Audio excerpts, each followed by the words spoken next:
Hello प्यारे बच्चों, welcome to my channel Jesus Education. Well बच्चे, अब ना आपके लिए मैं क्लास 10th मैथमेटिक्स के जो चैप्टर्स हमारे हैं उसको मैं एक्सप्लेन करने जा रहा हूँ। ओके, इन केस अगर आपको बेटा कोई भी क्वेरीज हो तो आप मुझे कमेंट करके बता सकते हैं। ओके, और आप मेरे टेलीग्राम चैनल से भी जुड़ सकते हैं, जीसस एजुकेशन पॉइंट। ओके, तो स्टार्ट करते हैं आज की वीडियो, जिसमें हम बात करेंगे चैप्टर नंबर जो 1 हमारा है, रियल नंबर्स की हम बात करेंगे।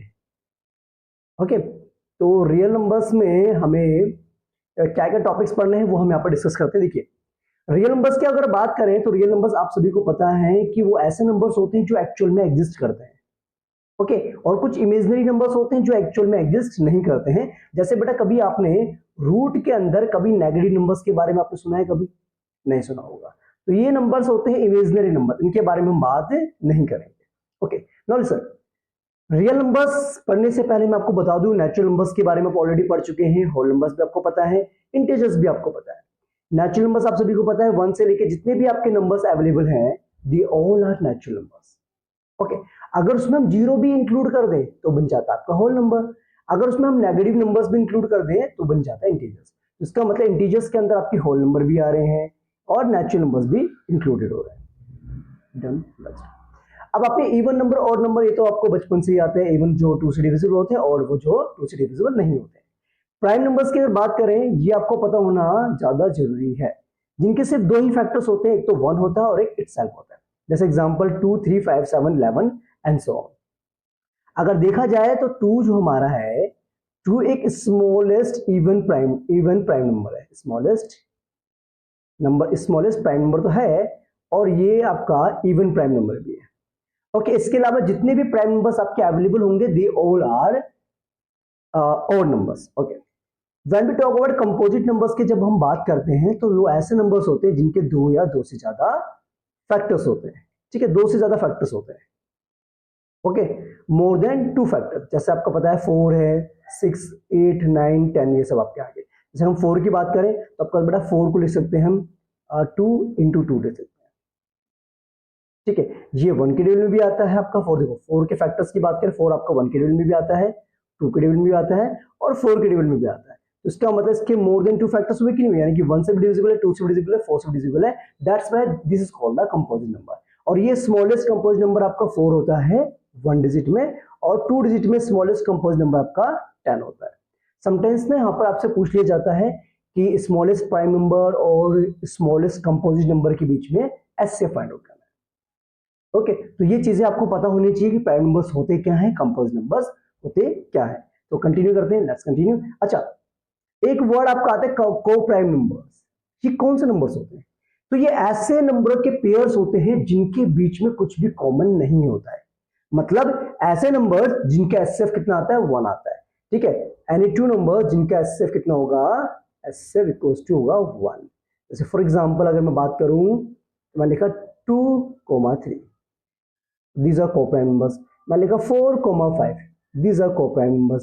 मैं लिखा 8,15, these are co-prime numbers। Okay, तो मतलब ऐसे नंबर जिनमें कुछ भी कॉमन नहीं है। देखो 8 और 15 में कुछ कॉमन है क्या? क्या ऐसा नंबर बताओ जिससे 8 भी डिविजिबल हो, 15 भी डिविजिबल हो? सिर्फ 1 है। Okay, that's why they are co-prime numbers। Done. अच्छा, दूसरी बात, ट्विन प्राइम्स की बात करें तो ट्विन प्राइम्स ऐसे दो प्राइम नंबर्स होते हैं जिनके बीच में डिफरेंस कितना होता है, 2 का डिफरेंस होता है। जैसे फॉर एग्जांपल 5,7, ये दो को prime numbers, sorry prime numbers हैं जिनका बीच में डिफरेंस कितना, 2 का डिफरेंस है। या फिर आप जैसे 11,13, 17,19। ओके, तो ऐसे प्राइम नंबर्स जिनके बीच में डिफरेंस 2 का डिफरेंस हो, उन्हें हम ट्विन प्राइम्स कहते हैं। Okay, now let's continue with the topic name, that is rational numbers. तो देखो बेटा, आपने रैशनल नंबर्स 9th क्लास में पढ़ा था, पढ़ा भी होगा और आपको आता भी होगा। तो एक बार थोड़ा सा क्विक रिवीजन कर लेते हैं इसकी भी। देखो, रैशनल नंबर्स कौन से होते हैं? जिनको हम p अपॉन q की फॉर्म में रिप्रेजेंट कर सकते हैं। ठीक है, जहां पर डिनोमिनेटर जो आपका है वो कभी भी 0 के बराबर नहीं होता है। ओके, क्यों नहीं होता है? क्योंकि खुद ही देखो बेटा, अगर किसी भी नंबर के नीचे, जैसे मैंने कहा 2 है, अगर इसके नीचे मैं 0 लिखूंगा तो उसका जो कंडीशन है नॉट डिफाइंड आती है। नॉट डिफाइंड क्यों? क्योंकि 0 से किसी को मल्टीप्लाई करो तो आंसर 0 हो जाएगा। दैट्स वाई डिनोमिनेटर आपका 0 के बराबर नहीं होता है। दूसरी बात, जितने भी आपके इंटीजर्स थे जिसमें आपके होल नंबर्स भी आ रहे थे, पॉजिटिव नंबर्स भी आ रहे थे, नेगेटिव नंबर्स भी आ रहे थे और 0 भी आपका आ रहा था, तो सबके सब रैशनल नंबर्स है। क्यों? क्योंकि जैसे मैं लिखा 2, तो 2 के नीचे भी 1 आ जाएगा। जैसे लिखा मैंने माइनस का 5, तो उसके नीचे बड़ा 1 आ जाएगा। जैसे मैंने लिखा 0, 0 के नीचे कोई भी नंबर आ सकता है, एनी नंबर, बस क्या नहीं आ सकता, एक्सेप्ट 0। 0 के अलावा कोई भी नंबर आ सकता है 0 के नीचे, तो वो भी एक रैशनल नंबर है, जैसा कि आपने 9th में भी क्वेश्चंस किए थे इसके। ओके, तो बस ये चीजें अपने ध्यान रखनी है। अब देखो बेटा, यहां पर एक फंडामेंटल थ्योरम ऑफ अरिथमेटिक है, कभी कभार ये 1 मार्क में आपसे पूछ लिया जाता है। फंडामेंटल थ्योरम ऑफ अरिथमेटिक की अगर बात करें, it states that every composed numbers can be return factorized as the product of primes and this factorization is unique apart from the order in which the prime factors occurs। देखो, fundamental theorem of arithmetic की जो statement है, ये 1 mark में पहले आती थी, MCQs में तो खैर नहीं आएगी आपकी है, लेकिन आपको पता होना चाहिए फंडामेंटल थ्योरम क्या कहती है। देखो, एक्चुअल में होता क्या है, जितने भी आपके कंपोजिट नंबर्स होते हैं उनको हम प्राइम फैक्टर्स की फॉर्म में रिप्रेजेंट कर सकते हैं। जैसे कि फॉर एग्जांपल, अगर मैं आपसे बोलूं मैंने लिखा 16, तो आपको बता बेटा 16 को क्या लिख सकते हैं हम, 2 मल्टीप्लाई में 2 मल्टीप्लाई 2 मल्टीप्लाई 2, ऐसे लिख सकते हैं। वैसे अगर मैं लिखूं यहाँ पर 18 लिखूं, तो आपको पता है 18 के लिए क्या आएगा, 2 आएगा, इंटू में 3 आएगा, इंटू में 3 आएगा। आप देखिए 2 और 3 यहाँ पर जो है क्या है, प्राइम नंबर्स आपके, ठीक है। अब देखिए 16 के जो प्राइम फैक्टर्स है वो है 4 टाइम्स आपके पास 2 आ रहे हैं, कि 2 की पावर 4 आ रहा है, और यहाँ देखेंगे तो यहाँ पर 2 मल्टीप्लाई में 3 की पावर 2 आ रहा है। तो क्या दोनों के फैक्टर सेम है? नहीं है ना। तो यही चीज आपने ध्यान रखनी है कि जितने भी कंपोजिट नंबर्स आपके होते हैं उनको हम प्राइम फैक्टर्स यानी कि प्राइम नंबर्स के प्रोडक्ट की फॉर्म में रिप्रेजेंट कर सकते हैं। और एक चीज ध्यान रखेंगे, हर एक कंपोजिट नंबर के यूनिक प्राइम फैक्टर्स होते हैं, सेम नहीं हो सकते, जैसा मैंने एग्जांपल आपको दे दिया। ओके, इतनी बात क्लियर है, आगे कंटिन्यू करें, लेट्स कंटिन्यू। अब देखिए बेटा, अब एक आपका आता है इर्रेशनल नंबर, इसके बारे में भी आपने पढ़ा है। ऐसे नंबर जिनको हम पी वाई क्यू की फॉर्म में नहीं ले सकते, जैसे फॉर एग्जांपल √2 हो गया, √3 हो गया, ठीक है, √5 हो गया, या फिर पाई की वैल्यू हो गई, एक्सेट्रा एक्सेट्रा। तो ये ऐसे नंबर्स हैं जिनको हम इर्रेशनल की कैटेगरीज में डालते हैं, और इनके जब डेसिमल्स निकाले जाते हैं तो वो भी आपको पता है क्या होता है, नॉन टर्मिनेटिंग नॉन रिपीटिंग होते हैं। अगर मैं आपको डेसिमल एक्सपेंशंस की बात करूं तो आपको बता दूं, रैशनल नंबर्स की बात करें पहले, जैसे मेरे पास क्या है बेटा, 2/5 है। तो अगर मैं 5 से 2 को डिवाइड करता हूं तो आप देखेंगे यहां पर हमें पॉइंट लगाना पड़ेगा, तो 4 टाइम्स में हमारे कंप्लीटली डिवाइड हो रहा है। तो उसका मतलब 2 में जो 5 हमारा है वो कितना हो जाएगा, 0.4 के बराबर। तो उसे कहते हैं टर्मिनेटिंग डेसिमल एक्सपेंशन। कैसा होगा, टर्मिनेटिंग, मतलब खत्म हो गया, रिमाइंडर 0 आ गया। कभी कभार क्या होता है, रिमाइंडर 0 आता ही नहीं है, सेम रिमाइंडर बार बार रिपीट होता है, तो उसे कहते हैं हम क्या कहते हैं, नॉन टर्मिनेटिंग बट रिपीटिंग। जैसे एग्जांपल 1/3 अगर हम डिवाइड करें तो बेटा हमारे पास ये आएगा 0.33333 चलता रहेगा हमारे पास, डॉट डॉट डॉट। आप चेक भी कर सकते हैं, तो ये 0.3 के ऊपर बार लगा देंगे आप, जो रहता है नॉन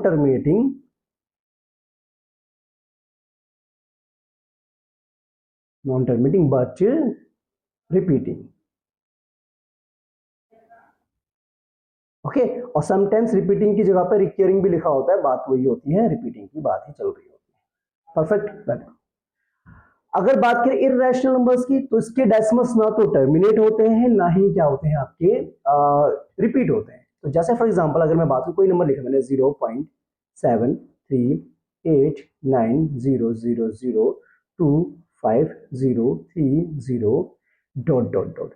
तो ये नंबर ना तो रिपीट हो रहा है, ना ही फिनिश हो रहा है, चलता ही जा रहा है, चलता ही जा रहा है, चलता जा रहा है। तो ऐसे नंबर को हम कहते हैं इर्रेशनल नंबर्स कहते हैं, जिनके डेसिमल्स ना तो खत्म होते हैं, ना तो खत्म होते हैं, यानी कि नॉन टर्मिनेटिंग होते हैं,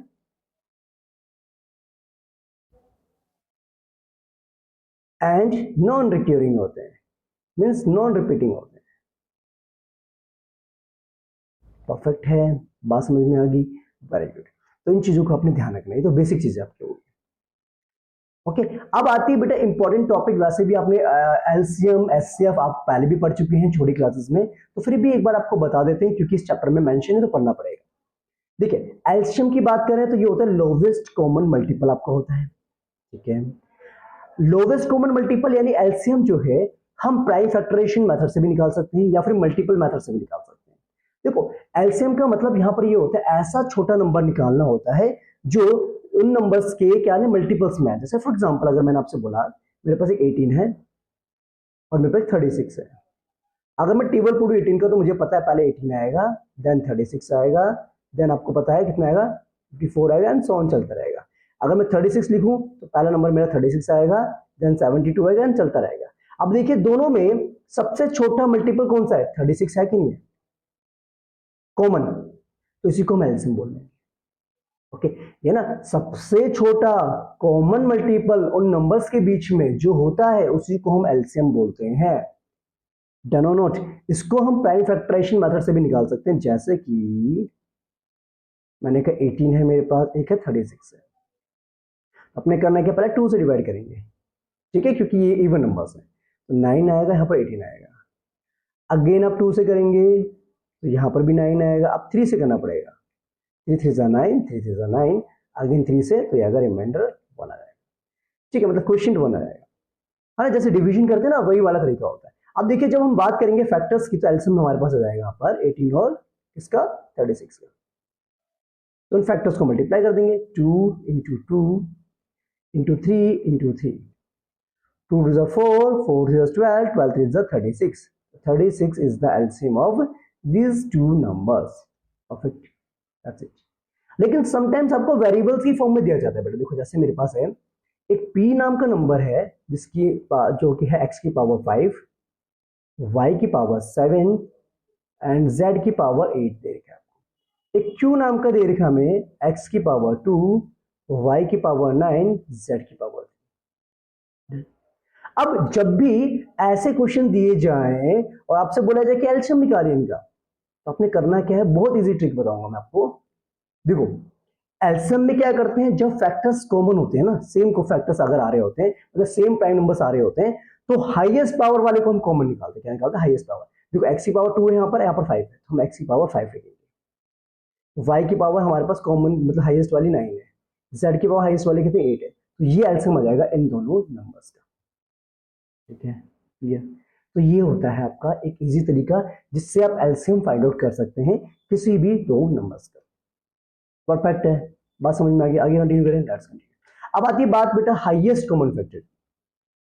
देखो हाईएस्ट कॉमन की बात करें तो यहां पर एक ऐसा फैक्टर टुकड़ा निकालना होता है जिससे वो नंबर्स कंप्लीटली डिवाइड हो जाए, और वो भी ऐसा बड़ा नंबर जिससे दोनों क्या हो जाए, कंप्लीटली डिवाइड हो जाए। ओके जैसे मैं एग्जांपल लेके बताता हूं, मैंने आपसे बोला मेरे पास जैसे कि 18 और 36 से लेते हैं बेटा, 18 है तो आप देखेंगे 18 क्या करता है आपका 1 के लेवल में भी आता है, 2 से भी डिविजिबल होता है, 3 से भी डिविजिबल होता है, 6 से भी होता है, 9 से भी होता है और 18 से भी होता है कि नहीं होता है, वेरी गुड। अगर मैं 36 देखूं तो 36 1 से भी होता है, 2 से भी होता है, 3 से भी होगा, 4 से भी होगा और 6 से भी होगा, 9 से भी होगा, इवन 12 से भी होगा और 18 से भी होगा और उसके बाद 36 से भी होगा। अब आपको एचसीएफ निकालना, सबसे बड़ा कॉमन फैक्टर, ऐसा नंबर ऐसा सबसे बड़ा नंबर जिससे दोनों डिवाइड हो जाए। अब देखो सबसे बड़ा नंबर दोनों में क्या आ रहा है, 18 आ रहा है कि नहीं आ रहा, देखो देखो देखो, तो एचसीएफ क्या हो जाएगा, एचसीएफ हो जाएगा कॉमन फैक्टर में 18। डन और नोट। ओके अगर प्राइम फैक्टर से करेंगे तो आपको इन दोनों का फैक्टर्स अलग अलग निकालना पड़ेगा, जैसे 18 का अलग निकालेंगे, ये आएगा, 36 का अलग निकालेंगे आप।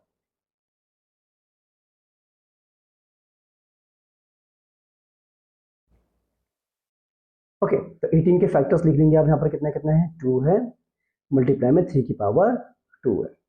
36 की बात करें तो उसमें आता है 2 की पावर 2 और 3 की पावर 2। अच्छा जब भी हम क्या करते हैं एचसीएफ निकालते हैं तो उसमें लोवेस्ट पावर वाले को हम कॉमन निकालते हैं और एलसीएम में हाईएस्ट पावर वाले को कॉमन निकालते हैं। इस चीज को भी ध्यान में रखना है आपने। तो लोवेस्ट पावर वाला यहाँ पर देखो 2 की पावर 1 वाला है आपका, तो एचसीएफ यहाँ पर आ जाएगा इसका, एक तो आएगा 2 की पावर 1, ये तो दोनों सेम है, 3 की पावर 2 तो उसको भी हम लिखें 3 की पावर 2, तो आपके पास 9 into 2 18 is answer. Perfect note. Okay, तो ये हो जाएगा एस से हमारा 18 और 36 का। लेकिन अगर इसको इस तरीके से दिया जाता, जैसे अभी हमने पी क्यू वाला किया था कि पी की वैल्यू देखिए एक्स की पावर 6, वाई की पावर 3, जेड की पावर 5, और क्यू दे रखा हमें एक्स की पावर 7, वाई की पावर 4, जेड की पावर 2। अब बोले जाए एस एफ निकालना है, तो एस एफ क्या होगा इन दोनों का? एस एफ होगा पी कोमा क्यू का, देखो लोवेस्ट पावर्स को निकालना होता है, मतलब एस एफ का मतलब कॉमन फैक्टर जो दोनों में कॉमन आ रहे हो। दोनों में कॉमन आ रहे हैं, तो 6 एक्स की पावर 6 आ रहा है, एक वाई की पावर 3 आ रहा है, एक आ रहा है जेड की पावर 2। ओके, तो ये हो जाएगा हमारा एस एफ इन दोनों नंबर्स का। ओके, तो आई होप आपको एस एफ निकालना भी समझ में आ गया, एलसीएम निकालना भी समझ में आ गया। ओके, इन केस अगर आपको और कोई क्वेरीज होती हैं तो वो भी आप मुझे बता सकते हैं। तो आई होप इतनी बात समझ में आ गई, इसको रेज कर दूं मैं। ठीक है बच्चा पार्टी, समझ में आ रही है बातें वो? हाँ, समझ में आना जरूरी है। अगर आपको नहीं समझ में आ रहा तो आप मुझे बता सकते हैं। अब यहाँ पर ना बेटा एक फॉर्मूला दे रखा है आपको। अब ये फॉर्मूला क्या कहना चाहते, देखो ये फॉर्मूला आपको आना चाहिए। इसमें बोला गया है कि अगर मेरे पास कभी भी दो नंबर्स गिवन है, उनके एचसीएफ और एलसीएम का जो प्रोडक्ट होगा ना, अगर मेरे पास दो नंबर्स गिवन है तो उनके एचसीएफ और एलसीएम का जो प्रोडक्ट होगा that will be equal to the product of two numbers, मतलब उन दोनों नंबर्स के प्रोडक्ट के बराबर होगा। अगर आपको विश्वास नहीं हो तो चेक करके देखो। अभी आपने देखा था, अगर वेरिफिकेशन करें, आपका एचसीएफ कितना आया था? 18 आया था। आया था कि नहीं आया था 18?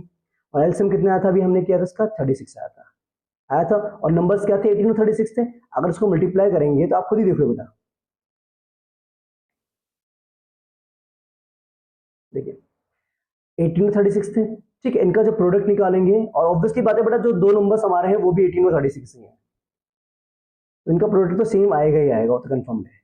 ओके, समटाइम्स क्या होता है कि आपको एक चीज मेंशन हो, जैसे एचसीएफ दे देंगे आपको, एलसीएम मिसिंग कर देंगे, और दो नंबर्स आपको पता होंगे। ठीक है, या फिर बोलेंगे दोनों में से एक नंबर आपको मिसिंग कर देंगे और एलसीएम एचसीएफ दे देंगे, तो निकालो उसको। ओके, तो आपने ये फॉर्मूला ध्यान रखना है, दिस फॉर्मूला इज इंपॉर्टेंट। ठीक है, ये चीज आप ध्यान रखना बेटा। डन? यहां तक कोई क्वेरीज हो तो बताइए, है नहीं है? चलो अब देखिए बेटा, अब एग्जाम्पल नंबर जो 1 हमारा है, इसको समझते हैं ये क्या कहना चाहता है। देखो क्या कह रहा है, कंसीडर द नंबर्स 4 की power n where n is a natural number. तो ऑब्वियसली बात है 1 से लेके इंफिनिटी तक कोई भी नंबर हो सकता है। चेक कीजिए whether there is any value of n जिसमें 4 की power n ends with the digit 0। आपको क्या करना है, चेक करना है कि अगर मैं 4 की पावर कुछ भी लेता हूं, 1 लू, 2 लू, या कोई ऐसा नंबर है n जिसको पुट करने पर यूनिट डिजिट आप भी क्या आ जाए, 0 आ जाए, तो लास्ट में 0 आ जाए। जैसे कोई नंबर अगर लिखा मैंने 4040 लिखा, लास्ट में यहाँ पर 0 आ जाए, तो पॉसिबल है क्या? देखो पहले चेक करते हैं। पहले देखिए फैक्टर्स जो होंगे हमारे, फैक्टर्स ऑफ 4 आर, 4 के फैक्टर्स होंगे बेटा 2 होगा, ठीक है, 1 होगा, 2 होगा, और एक 4 होगा। ठीक है, मतलब ये 1 से भी डिविजिबल होगा, 2 से भी डिविजिबल होगा, 4 से भी डिविजिबल होगा। लेकिन अगर हम प्राइम फैक्टर्स की बात करें, prime factors of 4 are 2 into 2, ये इसके प्राइम फैक्टर्स हैं। ठीक, अब इसकी पावर आप कुछ भी कर दो, आप 1 कर लो, 2 कर लो, 3 कर लो, 4 कर लो, क्या कभी इसके एंड में 0 आएगा? क्या डिजिट के लास्ट में 0 आएगा? नहीं आएगा ना। क्यों नहीं आएगा?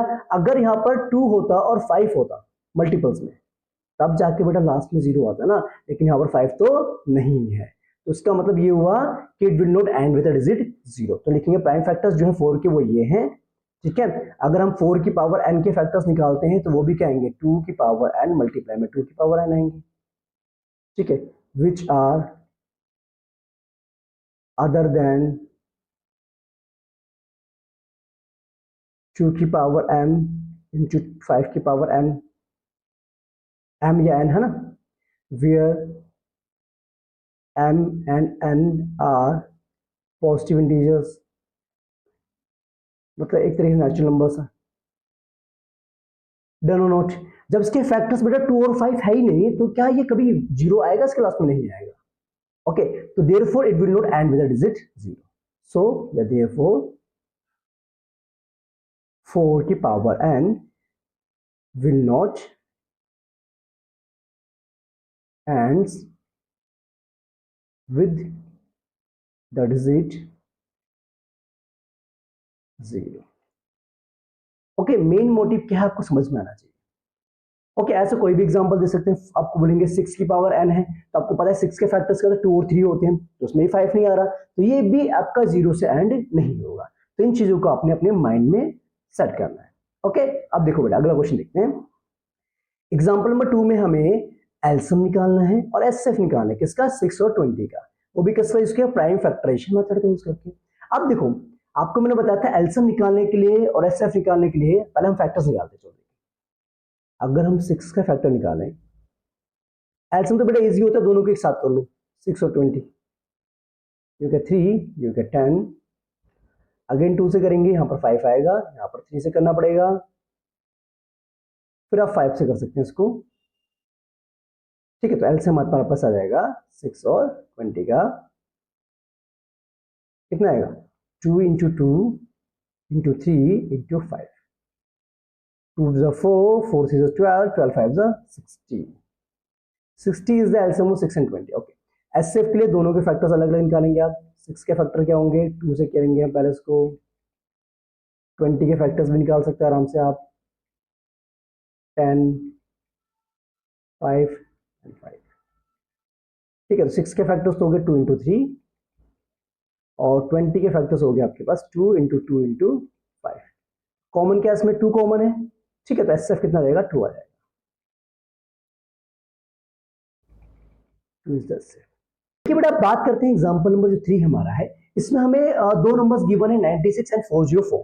इनका हमें एचसीएफ निकालना है प्राइम फैक्टराइजेशन मेथड से, उसके बाद हमें एलसीएम निकालते हैं। पहले हम क्या करते हैं, 96 के फैक्टर्स निकालते हैं, कितना आएगा, 2 से करेंगे इसको, ये होगा 3, सॉरी का 48 आएगा, ये होगा 24, 12 होगा, 6, 3 एंड देन 3। तो 96 के फैक्टर्स हमारे पास आ गए। 2 कितनी बार आ रहा है आपका, 2 आ रहा है, 1 2 3 4 5 बार आ रहा है आपका, 2 की पावर 5 हो जाएगा, मल्टीप्लाई में 3 हो जाएगा। अब 404 के फैक्टर्स निकालते हैं,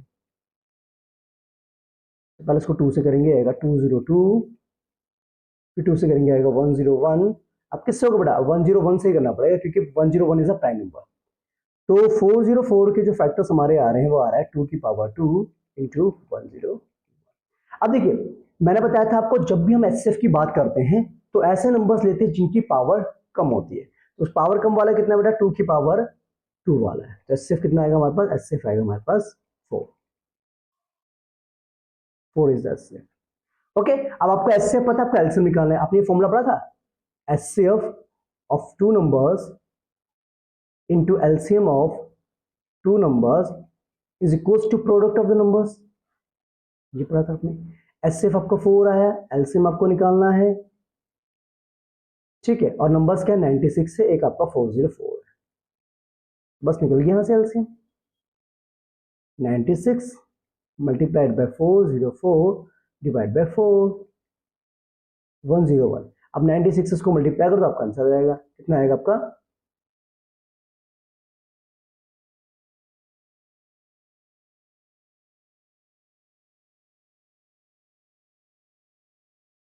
जाएगा आपका आंसर 9696।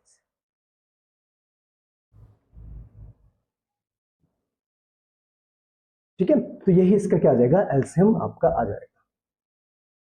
डन, परफेक्ट है, दैट्स इट, क्लियर, ये चीज आपने ध्यान रखी। बड़े अगले क्वेश्चन की तरफ देखिए। अब यहाँ पर ना बेटा आपको क्या देखा, 3 नंबर्स दे रखे हैं, 6 72 एंड 122। प्राइम फैक्टराइजेशन मेथड से इसका हमें एलसीएम भी निकालना है, एचसीएफ निकालना है। तो देखो पहले एलसीएम निकालेंगे तो ज्यादा इजी रहेगा हमारे लिए। 6 लिया हमने, 72 लिया और 120 लिया, तीनों को एक साथ ही ले लो। पहले 2 से करेंगे, 3 आएगा, ये आएगा आपको कितना, 36, और ये आएगा आपके पास 60। अगेन आप 2 से करेंगे, ये 3 का 3 रहेगा, ये हो जाएगा आपके पास 18, और ये आएगा आपके पास 30। फिर 2 से करना पड़ेगा 10, सॉरी यहाँ पर आएगा 15 आएगा, 10 नहीं आएगा। ओके, अब करेंगे 3 से, 3 1 जा 3, 3 3 जा 9, 3 5 जा 15। अब होगा 3 से, अब करेंगे लास्ट को हम 5 से डिवाइड। डन, तो एलसीएम हमारे पास कितना आ गया, इन सबको मल्टीप्लाई करना पड़ेगा, 2 बेटा कितनी बार आ रहा है, 3 बार 2 आ रहा है आपका 2 की पावर 3, और 3 कितनी बार आ रहा है हमारा, 2 बार आ रहा है 2 की पावर 3 की पावर 2 इंटू 5, तो जाएगा आपका 8 मल्टीप्लाई में 9 मल्टीप्लाई में 5, 8 मल्टीप्लाई में 9 मल्टीप्लाई में 5 कितना हो जाएगा 360। 360 is the LCM of this three numbers. अब एचसीएफ निकालना है तो बेटा फैक्टर्स निकालना पड़ेगा। देखो 6 के फैक्टर्स होते हैं आपके पास, 2 इंटू 3 होते हैं। 72 के फैक्टर्स अगर हम निकालेंगे कितना होगा, 2 मल्टीप्लाई में 2 मल्टीप्लाई में 2 मल्टीप्लाई में 3 मल्टीप्लाई में 3 होगा। ठीक है, 3 से 9, ठीक है, 9 2 से कितना होता है 18, 18 2 से कितना 36 इंटू 72। ठीक है, 120 की बात करें तो ये होगा आपका 2 होगा, मल्टीप्लाई में होगा 3 इंटू 5 होगा। देखो 5 3 से 15 और एक 2 हो रहेगा आपका। ठीक है, ओके। अब देखो हमें क्या करना है, एचसीएफ निकालना है। एचसीएफ मतलब होता है आपका हाईएस्ट कॉमन फैक्टर। तो ऐसा नंबर निकालना है जिनकी पावर क्या रहे, सबसे कम रहे। तो सबसे कम बेटा यहाँ पर देखा जाए 2 सब में कॉमन आ रहा है, 2 सबसे कॉमन आ रहा है, तो एचसीएफ हमारा हो जाएगा, एक तो आएगा 2 आ जाएगा मल्टीप्लाई में, 3 भी तीनों में आ रहा है, ये 3 भी, तो 3 को भी मिला दो, 6, तो 6 हमारा आ जाएगा एचसीएफ। ठीक है, क्लियर। तो ये चीज आपने ध्यान रखनी है। ओके, आई होप स्टूडेंट्स यहाँ तक की कहानी आप सभी को समझ में आ गई है। अब बात करेंगे रूट में जो क्वेश्चंस आपके आते हैं उनको प्रूफ करने की बात करेंगे, है ना। कभी कभी एग्जाम में क्वेश्चन आता है कि प्रूफ कीजिए कि √3, √5, √7, ठीक है, या √2 ये इर्रेशनल नंबर्स हैं, इनको कैसे प्रूफ करेंगे आप। वैसे तो है इर्रेशनल नंबर, लेकिन प्रूफ करके बताना है आपको। तो इसमें जो स्टेटमेंट्स वगैरह हैं वो सारी मैं आपको मेंशन करके बता दूंगा। ओके, और कभी कभार ऐसे भी आते हैं जैसे 2 + √3, 5 + √3 या 5 - √3। तो ये इर्रेशनल नंबर क्यों है, कैसे हैं, इनको सबको आपको प्रूव करना आना चाहिए। उससे पहले यहाँ पर एक थ्योरम मेंशन है। ये कह रहा है if a number p a prime number divides a square then p divides a also. देखो क्वेश्चन यहाँ पर थ्योरम में क्या कह रहा है कि अगर p नाम का एक आपका प्राइम नंबर है, p एक प्राइम नंबर है, अगर वो किसी नंबर के स्क्वायर को डिवाइड कर पा रहा है तो उसका मतलब वो नंबर जो है उस नंबर को भी डिवाइड करेगा। समझिए बात। देखो जैसे यहाँ पर मेंशन किया है, अगर 3 एक प्राइम नंबर है, 3 अगर 6 के स्क्वायर यानी कि 36 को अगर डिवाइड कर पा रहा है तो इसका मतलब 3 जो इस नंबर 6 को भी डिवाइड करेगा, ये कहने का इनका तात्पर्य है। ठीक है, अगर कोई भी प्राइम नंबर किसी नंबर के स्क्वायर को कंप्लीटली डिवाइड कर देता है तो इसका मतलब वो प्राइम नंबर उस नंबर को भी कंप्लीटली डिवाइड करेगा। ओके, ये मैंने इसलिए बताया क्योंकि अभी काम आएगा यहाँ पर। ओके, तो जब भी बेटा ऐसे क्वेश्चन आते हैं प्रूफ वाले, तो उसमें पहले हमें एक कॉन्ट्रडिक्शन लेना पड़ता है या हमें एज्यूम करना पड़ता है कि √3 एक रैशनल नंबर है। हम पहले करेंगे let us assume that, writing तो समझ में आ रही होगी आपको। हम मान के चलते हैं कि √3 इज आ रैशनल नंबर, क्या ये रैशनल नंबर है, ऐसा हम मान के चलते हैं। तो आपको पता है भाई रैशनल नंबर्स को हम p बाई क्यू की फॉर्म में लिख सकते हैं, लिखेंगे therefore √3 is equals to p upon q हो सकता है, जहां पर where p and q are coprimes. Coprimes का मतलब होता है, बताया था ना मैंने आपको, ऐसे नंबर जिनका एसएफ क्या है 1 है, यानी कि कुछ भी कॉमन नहीं होगा इनके बीच में। डन, ठीक है। अब एक काम कीजिए, इनको क्रॉस मल्टीप्लाई कर लेते हैं, ये हो जाएगा हमारे पास, p को रहने दो यहाँ पर, ये हो जाएगा q इंटू √3, हो जाएगा √3 इंटू में q हो जाएगा। अब स्क्वायरिंग कर लो दोनों तरफ, स्क्वायरिंग बोथ साइड्स। जब स्क्वायरिंग करेंगे तो हमें मिलेगा पर p का स्क्वायर मिलेगा, और √3 का स्क्वायर क्या होगा बेटा आपका 3 हो जाएगा, और ये हो जाएगा q स्क्वायर हो जाएगा। अब देखो बेटा, क्या ये जो p स्क्वायर हमारा नंबर है, ये जो हमारा नंबर है, क्या ये जो है 3 का मल्टीपल नहीं, देखो 3 मल्टीप्लाई में कुछ वैल्यू है ना पर q स्क्वायर की, तो इसका मतलब ये हुआ जो p square is, this implies that, इसका मतलब ये हुआ p square is divisible by 3, और 3 इज अ प्राइम नंबर। अभी मैंने क्या बताया था, अगर कोई भी प्राइम नंबर किसी नंबर के स्क्वायर को अगर कंप्लीटली डिवाइड कर रहा है तो उसका मतलब उसको भी कंप्लीटली डिवाइड करेगा। तो इससे ये कंक्लूजन मिलता है, देयरफॉर हमें यहां से कंक्लूजन मिलता है कि p जो होगा वो भी 3 से डिविजिबल होगा, is also divisible by 3। Okay, तो इसका मतलब ये हुआ, ये हमें बताता है कि p जो है जो वो भी आपका 3 के मल्टीपल्स में आएगा, यानी कि हम यहाँ पर लिखते हैं 3 इंटू में a लिख देते हैं यहाँ पर, जहां पर a क्या आपका इंटीजर है, where a is any integer। Check करिए बेटा, यहां तक कुछ कंफ्यूजन? ओके, तो इसको मान लेते हैं हम इक्वेशन नंबर, इसको मान लेते हैं पहले इक्वेशन नंबर 1, इसको मान लेते हैं इक्वेशन नंबर 2। बताइए कोई डाउट यहां तक? अब इसके बाद आपने करना क्या है, इसी को कंटिन्यू करेंगे। अब आपने इस इक्वेशन को स्क्वायरिंग कर देना, squaring both side, again squaring करनी है। करेंगे स्क्वायरिंग तो आपको मिलेगा यहाँ पर पी स्क्वायर बराबर में आ जाएगा 9a स्क्वायर के बराबर। लेकिन आपको पता है बेटा पी स्क्वायर किसके बराबर था, 3q के स्क्वायर के बराबर, तो हम लिखेंगे 3q स्क्वायर बराबर में 9a स्क्वायर। क्यों? बिकॉज जो हमारा पी स्क्वायर था वो किसके बराबर था, 3q स्क्वायर के बराबर था। डन। सेम यहाँ से बेटा आप इसको सॉल्व करेंगे तो 3 3 9, यहाँ पर 3 आएगा। अब देखेंगे q स्क्वायर हमारा आ रहा है किसके बराबर, 3 टाइम्स ऑफ a स्क्वायर के बराबर। आ रहा है कि नहीं आ रहा, आ रहा है कि नहीं आ रहा? तो इसका मतलब q स्क्वायर भी 3 से डिविजिबल होगा, क्योंकि वो 3 का मल्टीपल है, तो q भी डिविजिबल होगा, है कि नहीं है? ठीक है, ऐसे कंटिन्यू करें बेटा नेक्स्ट पेज में। चलिए, अभी मैंने आपको बताया q स्क्वायर जो हमारा है वो कितना आया, वो आया 3 इसके बराबर a स्क्वायर के बराबर। ठीक है, तो यहां लिखेंगे therefore this implies that q square is divisible by 3 होगा। ठीक है, तो इससे क्या मिलता है, देयरफॉर जब q स्क्वायर 3 से डिविजिबल है तो q भी तो डिविजिबल होगा, q is also divisible by 3। ठीक है, तो इससे हम एक काम कर सकते हैं, q को लिख सकते हैं किसी नंबर के मल्टीपल, यानी कि 3 इंटू बी लिख देते हैं। लिख लें इसको ऐसे, इसको मान लेते हैं हम कौन सी equation, third equation, fourth equation. ठीक है, where b is any integer. बताइए यहां तो कोई डाउट आपको? ठीक है, क्लियर? तो उसको थर्ड इक्वेशन मान लेते ना, ये हमारी थर्ड इक्वेशन। अगर आप देखें, देखिए बेटा पहले देखिए, अभी आपने क्या बोला था कि भाई p जो है, p और q क्या है, दोनों के दोनों को प्राइम नंबर से, क्या है, दोनों के दोनों को प्राइम नंबर से। लेकिन अब अपनी बात से आप मुकर रहे हैं, कैसे मुकर रहे हैं? देखो अभी आपने लिखा कि भाई p जो है 3 का मल्टीपल है, भाई जब p जो है और q भी 3 का मल्टीपल, देखिए यहाँ पर ये भी आपने लिखा हुआ है, तो उसका मतलब हमें क्या मिलता है, फ्रॉम इक्वेशन नंबर क्या थी, 1 एंड 3, 1 सॉरी 2 एंड 3, तो हमें क्या मिलता है, वी गेट कि P and Q are not coprime numbers, not coprime numbers, क्योंकि इनका SF जो है कितना आ रहा है, 3 आ रहा है, दोनों में कॉमन क्या आ रहा है, 3 आ रहा है, लेकिन को प्राइम्स में 1 आ रहा है, तो इसका मतलब को प्राइम नहीं है, तो इसका मतलब जो हमारी एजम्पशन थी वो रॉन्ग थी, और √3 क्या हो जाएगा आपका, इररेशनल नंबर हो जाएगा।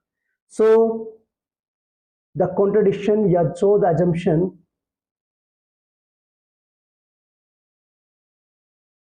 so या लिख सकते बेटा, सो आवर एजम्पशन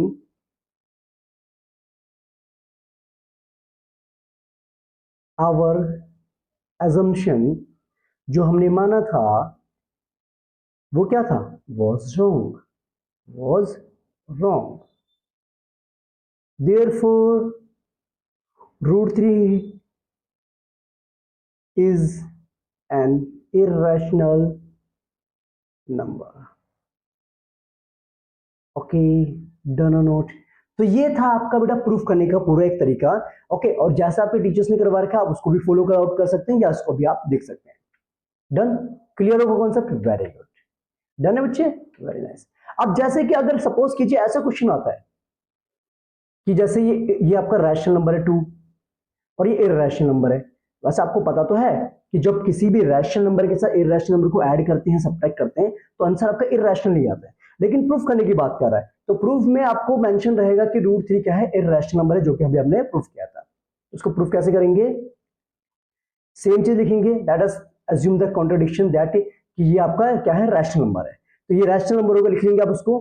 तो अभी अगर ये रैशनल नंबर है तो क्या मैं इसको 2 + √3 को P/Q की फॉर्म में लिख सकता हूँ? लिख सकता हूँ कि लिख सकता हूँ, जहां पर पी और क्यू क्या है आपके को प्राइम नंबर्स है, जैसा कि आपको मैंने ऑलरेडी मेंशन किया था। तो इसको भी क्या आपको रीअरेंज करके क्या इस तरीके से लिखा जा सकता है इसको, पी अपॉन क्यू माइनस में 2। और आपको पता है पी अपॉन में क्यू एक रैशनल नंबर है और 2 क्या आपका एक रैशनल नंबर है, तो इसका मतलब √3 क्या होना चाहिए आपका, रैशनल नंबर होना चाहिए। लेकिन देखो, since we know that p upon में q and 2 are rational number, these are rational numbers, ठीक है। therefore √3 is also a rational number, yes or no। अगर मैंने क्या बोला p अपॉन में q माइनस जो हमारा 2 है वो रैशनल नंबर है, तो उनका डिफरेंस भी रैशनली आएगा कि नहीं आएगा बताओ। तो उसका मतलब √3 हमारा रैशनल नंबर होना चाहिए, लेकिन हमें पता क्या है, हमें पता है कि √3 इरैशनल नंबर है, तो हमारा एजम्पशन क्या हो जाएगा, रॉन्ग हो जाएगा। तो ये भी आपको क्या हो जाएगा, इरैशनल हो जाएगा, क्योंकि आपको पता है rational plus irrational is always irrational. But we know that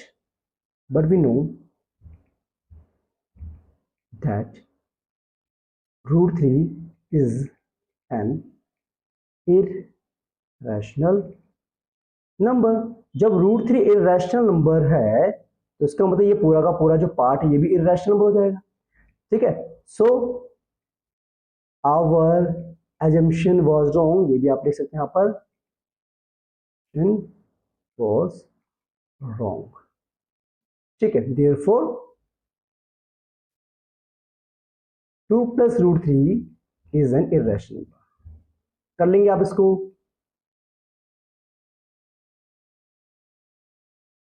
okay. तो एनसीईआरटी के जो क्वेश्चन है वो भी इसी पे बेस्ड होंगे, इससे अलग नहीं होंगे। आपकी सिर्फ 2 ही एक्सरसाइज आ रही हैं, ओके।